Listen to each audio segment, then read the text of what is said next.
Hey everyone, Malleo here. For about 5 years, a small group in the Paper Mario 64 community has been working to achieve a state called arbitrary code execution, or ACE. ACE is notorious in the speedrunning community as it has the potential to allow the player to take total control over the game's code and reprogram it.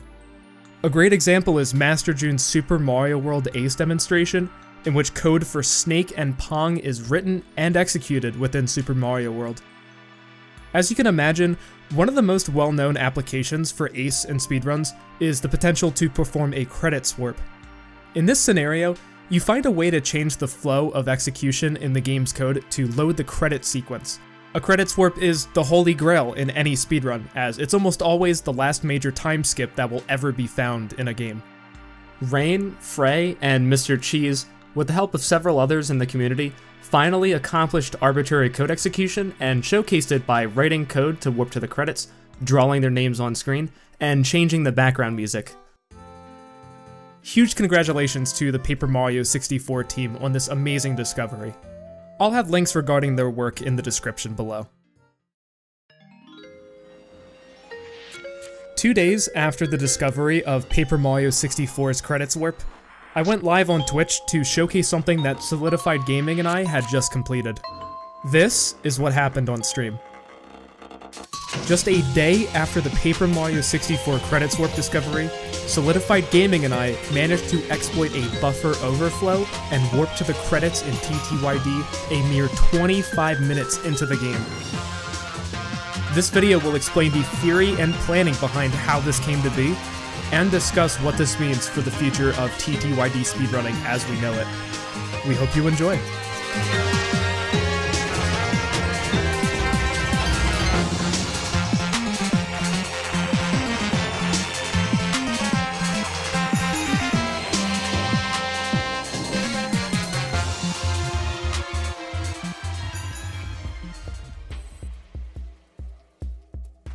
To begin our story, let's first talk about events, or EVTs for short.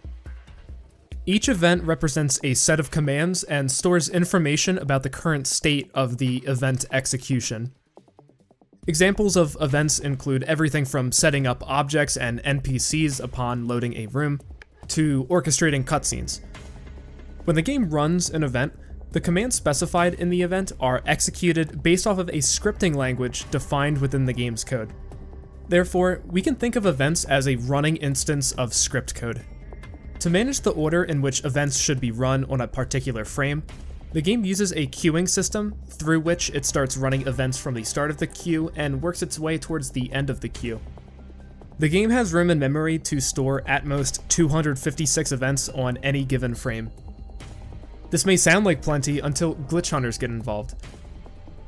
We knew for a while you could pause and hammer at the same time, resulting in Mario continuously hammering while in the pause menu. As you could guess, we call this pause hammering, and we'll see this technique come up a couple times later in the video. While in the pause menu, hammer events are added to the queue, and since we're paused, the events aren't actually executed yet. Thus, they remain in the queue every frame until shortly after unpausing. Pause hammering long enough allows you to fill up all 256 slots of the queue. Afterwards, any subsequent events are not added to the queue since it's now full. In mid-2020, Solidified Gaming found that certain events, such as opening doors, spawn additional events in such a way that the additional events are added to the queue even if the queue is full. SG played around with this mechanic for a while until one day, her game crashed. This had never happened before, even after months of experimentation. Thrown off by this, SG began investigating. As it turns out, there was an invalid memory read. While trying to execute events in the queue, the game tried to access a region of memory that isn't actually accessible. What does that mean? As SG soon learned, the game started reading from memory located way past the normal event data region, and was instead trying to reach data that occurred much later in memory. So it eventually reached the end of main valid memory, and the game crashed. But what if it hadn't? then the game would have started reading data at this location as if it was event data. It was at this exact moment that Solidified Gaming realized the significance of what she had just uncovered, and knew that if there were ever a way to pull off a credits warp, it would be through this method. If we could control where the game started reading event data from, and manipulate that data in a particular way, then the game could interpret that data as whatever script command we wanted. The game uses events to load a new map or area of the game, so that means we could run script code to change the map to the credit sequence. From that point onward, SG sought to reverse engineer the inner workings of events even further in order to explore how we could manipulate and run event data to jump to the credits. Let's start by discussing all the relevant information that is required to understand the steps necessary to jump to the credit sequence. First, let's discuss the two tables involved in the event queue. The first table is an array of unique identifiers for each event that the game wants to queue up. Let's call this table the ID table. The second table is an array of indices that are used to determine where in memory the data for a given event actually exists. Let's call this the index table. There is a one-to-one mapping between an ID and an index. Strictly speaking, the ID in the first slot corresponds to the index in the first slot. The ID in the second slot corresponds to the index in the second slot, and so on. As I mentioned earlier, both tables can hold up to 256 elements. Second, the event, or EVT, is the actual data structure that contains information about the commands that should run, and information about the current state of the event's execution. For simplicity's sake, I'll just talk about the fields that are relevant for the purposes of this video. There is a field located 8 bytes into the structure that we'll call flags. It's a bit field, meaning that the game may read particular bits at that address to determine information about the current state of the event's execution. In order for a queued event to run, the first, 4th, and 7th bit must be set to 0, and the 8th bit must be set to 1. The other bits can be either 1 or 0. Based on this rule, the flags byte must be one of the following values. At offset A is a field we'll call opcode. Short for operation code, the opcode is always the first component of a script command, and it just specifies what kind of operation to perform. The opcode refers to a set of operations that the game's built-in scripting language can perform. Examples of opcodes include an add, which just takes 2 numbers and sums them, and user function, which allows the game to call one of many functions that exists within the game's code. At offset 14 is what we'll call next command pointer.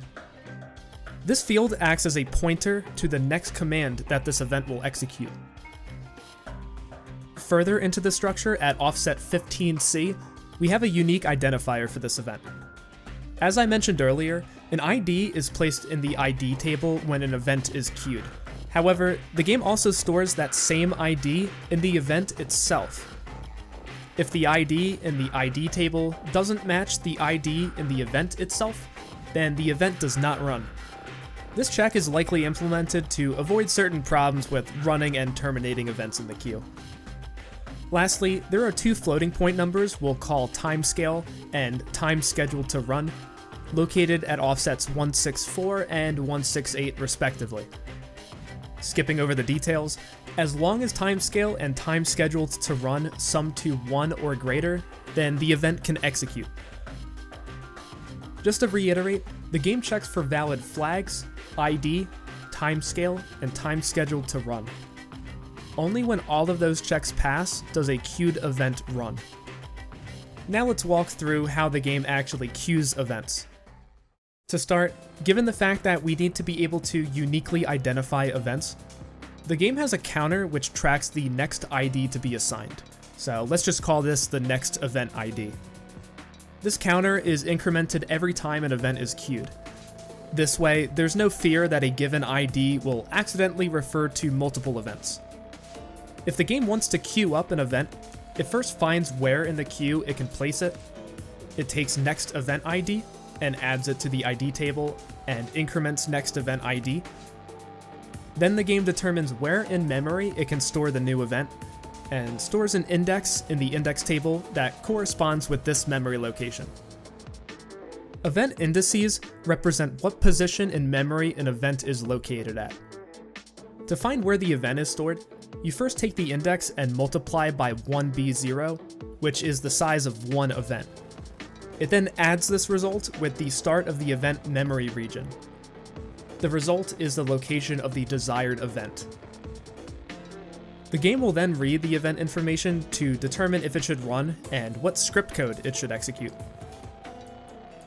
So let's simulate what Solidified Gaming did by queuing a door, pause hammering, filling up the event queue, and then unpausing. When we unpause and the door event generates 2 additional events, the IDs for the additional events are actually written into the first 2 slots of the index table. The ID table and the index table are right next to each other in memory, so when event IDs are written past the end of the ID table, they are instead written to the start of the index table. Now that the door event ran in the first slot of the queue, the game will now try to run the second event in the queue. When the game does so, it will associate the second ID in the ID table with the second index in the index table, which is now an incredibly high value compared to what the normal indices are. The game will take this really large number, multiply by 1b0, and add it to the start of the event memory region. As a result, it will start reading memory located way past the normal event memory region. The game is now reading data from other data structures as if it's event data. For example, it's possible that the game starts reading event data from Mario's data structure and interprets Mario's coordinates as the event flag's opcode or next command pointer.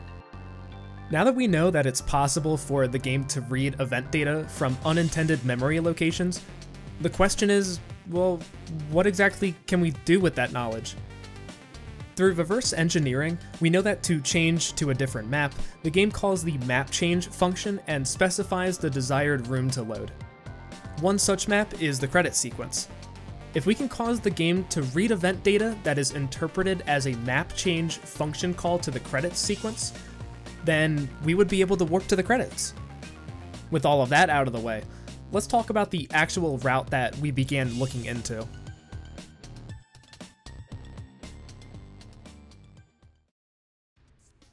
Shortly after discussion about a potential credits warp began, Piston Miner was quick to suggest using something called the EFF heap to manipulate data for this scenario.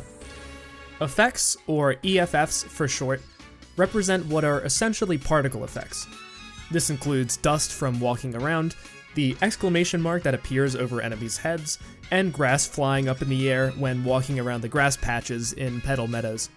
Though the abbreviation is similar, they're not associated at all with events, besides the fact that some events do actually generate effects. The effect heap allows the game to allocate space for the effect data and free up that memory when the effect is despawned, so other effects can use that space later. If multiple effects are loaded at the same time, then more of the heap will be filled with data. If we were to overflow the ID table such that a particular ID is written to the index table, then the game would begin reading event data from the effect heap. We quickly realized that this could be a viable route. We have control over what effects are loaded and in what order, and we can also slightly vary where in the heap the game reads event data from. Should we manage to find some combination of effects such that we have control over what data is written to the fake event data structure, then it's entirely possible that we could call the map change function. To ultimately call the map change function after running fake event data, Solidified Gaming determined the best course of action would be to set the opcode to 0 and set next command pointer to some predetermined memory address. Opcode 0 simply fetches the next command, which is located wherever next command pointer points to. The plan was to set next command pointer to some manipulable memory region that can be interpreted as a map change function call. So how exactly could we go about pulling all of this off? We set out to find a region of the heap that we could rely upon to write event data. Let's cover how the heap works so we can understand why caution needs to be taken. When the game needs to place effect data in this heap, it searches the heap from start to end until it finds the first free slot to allocate data to. If the data in a slot is no longer needed, then the slot is freed up and the game can use that slot to allocate new data again. However, the data previously written in that slot persists as long as a new effect doesn't overwrite it. The main issue we wanted to avoid was writing event data in a slot too close to the start of the heap.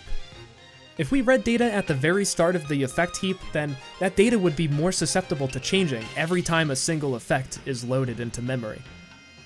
We want our data to persist until we have an opportunity to execute the event, so we don't want any of our data to be overwritten. If we use a portion of the heap further away from the start, then it will take quite a few loaded effects to overwrite our data. We found a location far enough into the heap such that we can manipulate it in a sufficient way and not have to worry about the data being accidentally overwritten.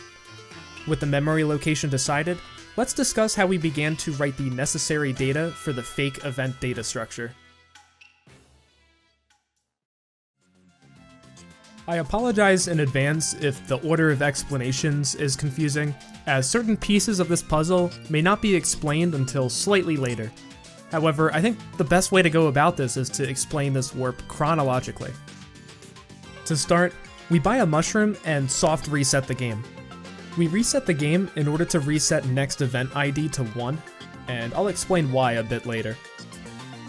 When we load back in game, we now care about trying to set up our event data structure. We want to set flags, opcode, ID, timescale, and time schedule to run, all to values that will pass the necessary checks, and set us up to fetch instructions from a manipulable memory region. To start, we pause hammer and use a mushroom while doing so. This results in Malleo continuously hammering, which generates effects, while the mushroom is consumed, which also generates effects. If done at the right time, this, in combination with effects generated by butterflies floating around Petalburg, results in flags being set to 41 and opcode being set to C1. Since 41 is one of the valid flag values that I mentioned, the flag's check passes. However, this opcode does not match the fetch opcode I mentioned earlier. As it turns out, in the event an invalid opcode is provided, the game basically treats this the same way as a fetch, so it'll still look at next command pointer to retrieve the next script command, thus this opcode is satisfactory for our situation. With those fields satisfied, we now make our way left.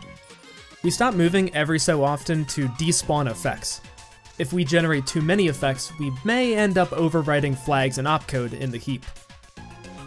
However, we also need to generate enough dust effects to write a suitable ID to our fake event data structure, while still leaving flags and the opcode intact. Coincidentally, loading dust effects in combination with the butterfly effects in a certain order writes data to the heap such that ID is written, but flags and opcode are not modified. Once we leave the room, ID is set to FF, timescale is set to 1, and time scheduled to run is set to 76.727. Because the sum of timescale and time scheduled to run is greater than 1, this check is satisfied. Recall how the ID in an event needs to match the corresponding ID in the ID table. If the two IDs don't match, then the game knows something odd has occurred and it prevents the event from running. For now, it's a bit unclear why exactly we set the fake event's ID to FF, but we'll get to that in a bit. So let's review. The flags field is set properly, opcode is set properly, ID is set properly, even if I haven't explained why yet, and timescale and time schedule to run are also set properly. So what's left? Next command pointer, which quickly became the most difficult component of the entire credits warp setup.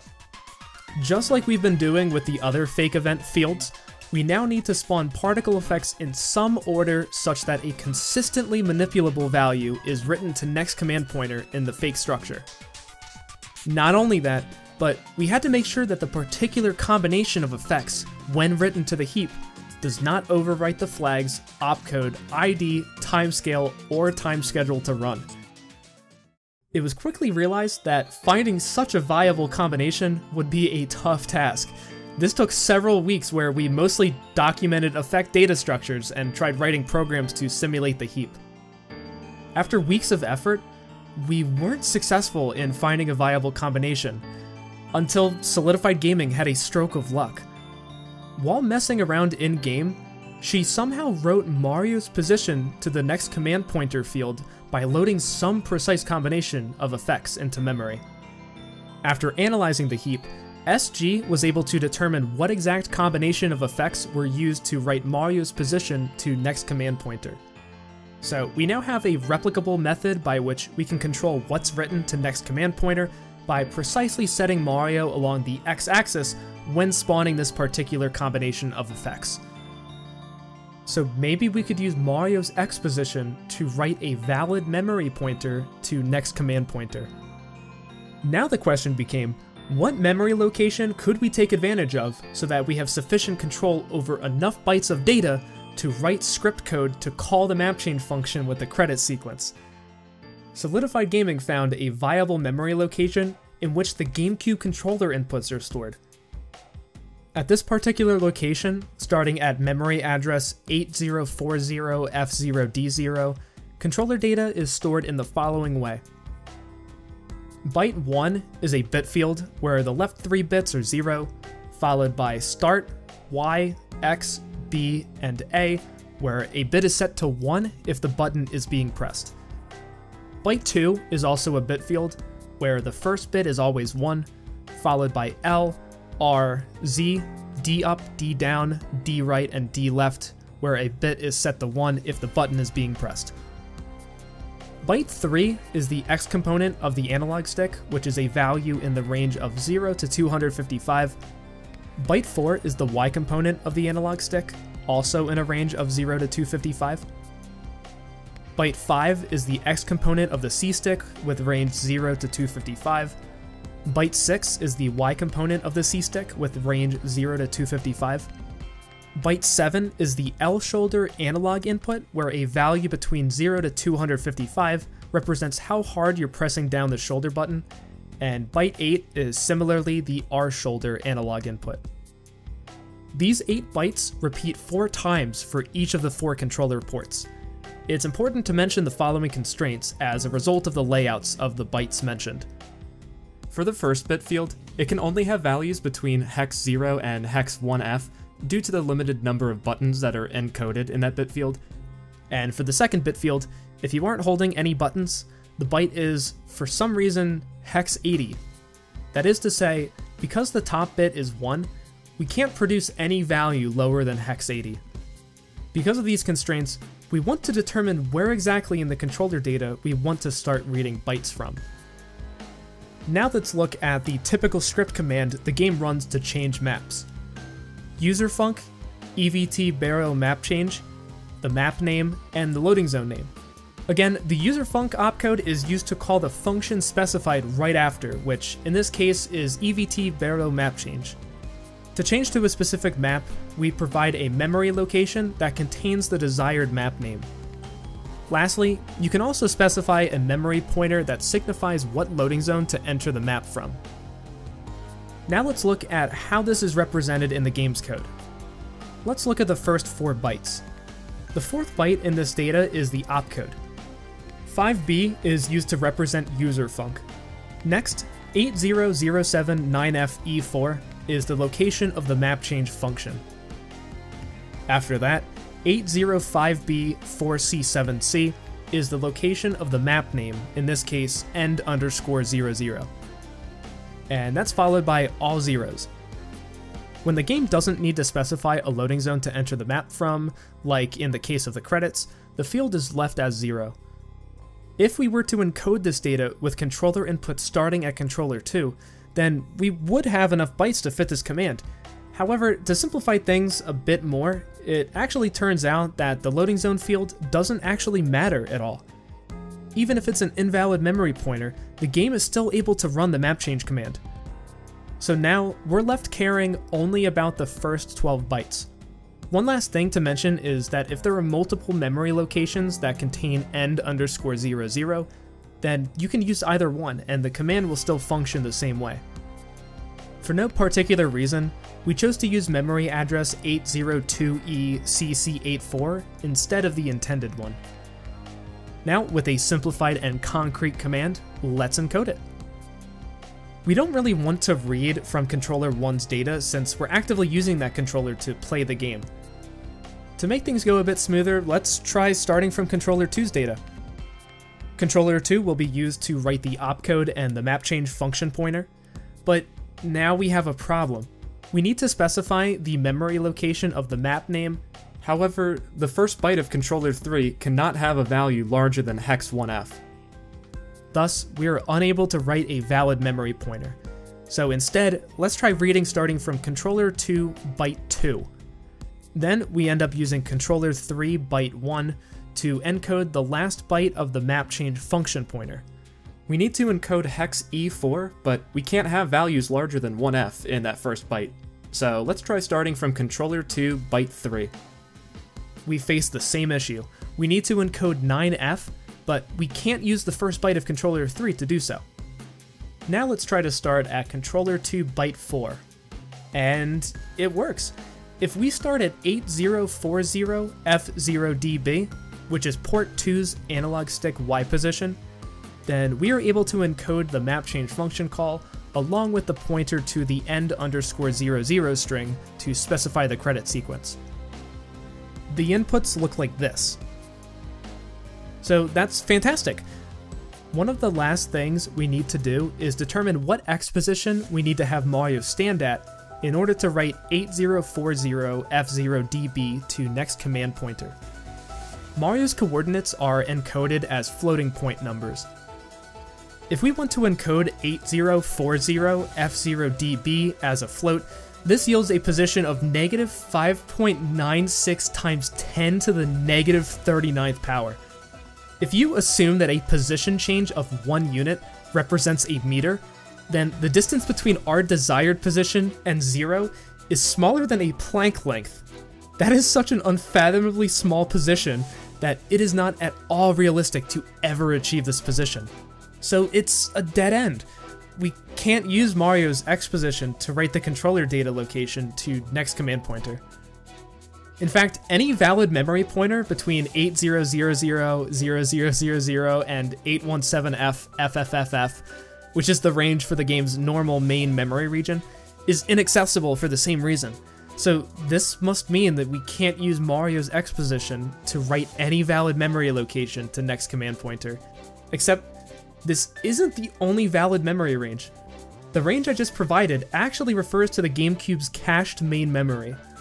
The cache is essentially related to how memory is transferred between main memory and the CPU. And there's actually an uncached main memory region located between addresses C0000000 and C17FFFF. The values stored here are usually identical to what is stored in cached main memory, and that means controller data could also be stored there. So instead of using 8040F0DB, is it possible to write C040F0DB to next command pointer? C040F0DB corresponds with an X position of negative 3.014700651117. Because this is a much larger number than what we had before, this is entirely reasonable to reach. So let's try to get to that position. I found two different analog stick arrangements in opposite directions along the x-axis. The left arrangement gives an X speed of negative 0.12486267, and the right arrangement gives an X speed of 0.01785278. Holding the left arrangement for 1 frame and the right arrangement for 7 frames results in a position offset of negative 0.00010681 units, or hex 1A3. this is a pretty small position offset, so I can get pretty close to the exact position that we need, but not quite. I need to offset my position by less than hex 1A3, so I had to find some other way to change my position. For whatever reason, possibly due to an ever so slightly rotated camera angle, holding exactly straight down on the analog stick results in my X position memory value incrementing by exactly 1. And when I hold up, it doesn't change. So I can just repeatedly move down to increment my position gradually to C040F0DB. Our next goal is to write this position to memory. By spawning the precise combination of effects that SG found, we managed to write C040F0DB to next command pointer. So, our fake data structure is all set up, and when the game fetches a script command from the controller data, we know what controller inputs are needed to encode the map change function call. All that's left is making the game execute this fake event. We head back to the right. Before reaching Petalburg, we shake the bush to increment next event ID. Recall that to pass the ID check for our fake event struct, we need to have the ID stored in the ID table match the ID stored in our fake event structure. However, we also somehow need to overflow a very high event ID into the index table in order for the game to start reading from our fake event structure in the effect heap. So the question is, how can we keep FF in the ID table while also overflowing a much higher ID into the index table? It just so happens that there is a particular event pertaining to the item shop that is spawned upon entering Petalburg and remains in the queue every frame so long as we're in the current room. We entered Petalburg after incrementing the bush a few times such that this persistent EVT now has an ID of FF in the queue. Even though this event is persistent, loading other events in the room causes the persistent event to be shifted to the second slot in the queue. Loading subsequent events causes the persistent EVT to remain in the second slot. So moving forward, when we go to set up the overflow, we need to keep in mind that the FF ID will be in the second slot of the ID table, and thus we need to make sure that we have the index for our fake event structure in the second slot of the index table. With the FF ID set up, we enter the Petalburg shop and approach the shop sign. You can press A to open a menu here, and press B the frame after to close the menu. The menu generates and queues an event which causes the next event ID to be incremented by 1. The index that corresponds with the region of the effect heap that we use to set up our fake event structure is 17,509. We want to read this sign repeatedly until next event ID gets close to 17,509. Unfortunately, this takes about 9 minutes to do when done perfectly. But honestly, the memes as a result of this were pretty funny. Once we reach an event index of around 17,000, we can get started filling up the event queue so we can overflow IDs into the index table. One main concern is the game actually refreshes the event queue every frame. We need to somehow queue up 256 events to fill up the queue without any of them despawning. To do so, we can make use of pause hammers. We used a pause hammer earlier to set our flags and opcode, but that ultimately occurred because the hammer spawns effects whose data was written to the effect heap. Hammers also happen to generate events, and pause hammering continuously queues up hammer events without removing them from the queue, so we can start to fill up the table. When we start pause hammering, we also activate the door. Doing so buffers the door opening until we unpause. As I mentioned near the start of the video, it's not possible to overflow the event queue tables unless an event itself generates more events. But doors can be used to overflow the table as they generate additional events. While in the pause menu, hammer events are constantly being queued up. Once the queue is full, we need to start paying attention to the next event ID. Even though the game does not queue events if the table is full, it still increments next event ID when trying to do so. Thus, we can sit and wait in the pause menu as next event ID gets closer and closer to 17,509. Eventually, we want to unpause such that, right before the game runs the queued events, next event ID is 17,508. If done correctly, then the following order of events occurs. The door event is executed, during which it spawns 2 additional events. The first additional event retrieves next event ID, which is 17,508, and adds that ID to the ID table in the queue. Because the queue is full, the ID is placed into the first slot of the index table. Next event ID is then incremented to 17,509. The second additional event retrieves next event ID, 17,509, and places that ID right after the first additional event ID, which means it's placed in the second slot of the index table. The game has finished executing the door event and now looks at the second event in the queue. The ID is FF because of the persistent event that spawned upon entering Petalburg, and the index is 17,509 because we overflowed the second additional event ID into the index table. The game takes 17,509, multiplies it by 1b0, and adds it to the start of the event data region to find where it should read event data from. As a result, it navigates to our fake event structure. It compares the ID of FF from the second slot in the ID table with the ID inside our fake event struct. They match and the check passes. Then it checks for the flags, which is one of the accepted values, so the check passes. Then it sums time scale and time scheduled to run, which is greater than 1, so the check passes. All checks have passed, thus the event is executed. The fetch opcode is read, so the game fetches the script command from the memory address specified by next command pointer. Because we set next command pointer to the address of port 2 controller data starting at the Y component of the analog stick, we can encode the map change command and specify the credits map ID. This command is executed and the map change is successful. The screen begins to fade out and we are presented with the credit screen. As a side effect of still having Frankly in our party by this point, he appears for the entirety of the credits, behind any images on screen. After only 25 minutes, the game has been beaten. Proceeding to save your file after the credits and load it results in Mario, Goombella, and Frankly returning to Rogueport in a post-game state. The game recognizes that you've beaten the Shadow Queen and completed the credit sequence. This leaves us with 2 main questions, the first being, is this RTA viable? By no stretch of the imagination is this humanly possible. There are far too many details that go into this route that could never be replicated by a human, namely the floating point perfect position that's required. The second question is whether or not a faster route can be found.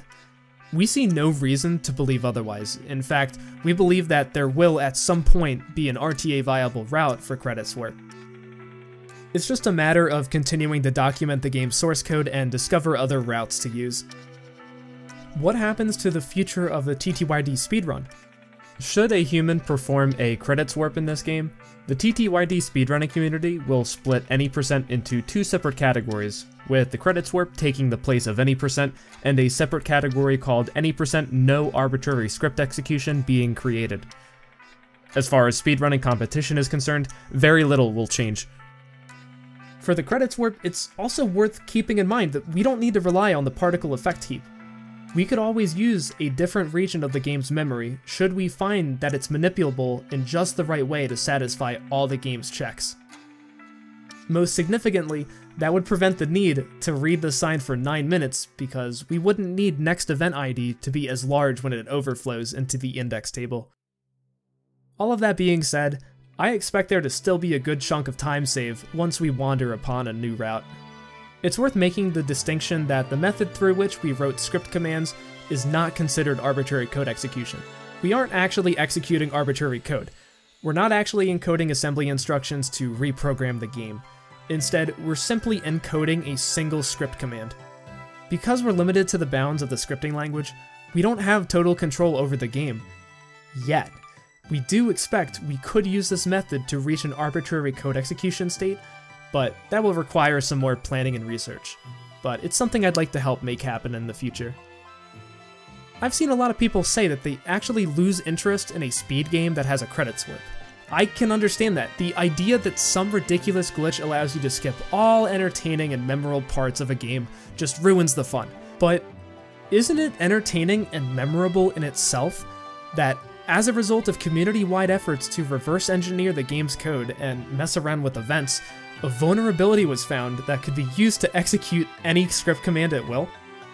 Isn't it memorable to know that there will never be a more significant time save found for this game?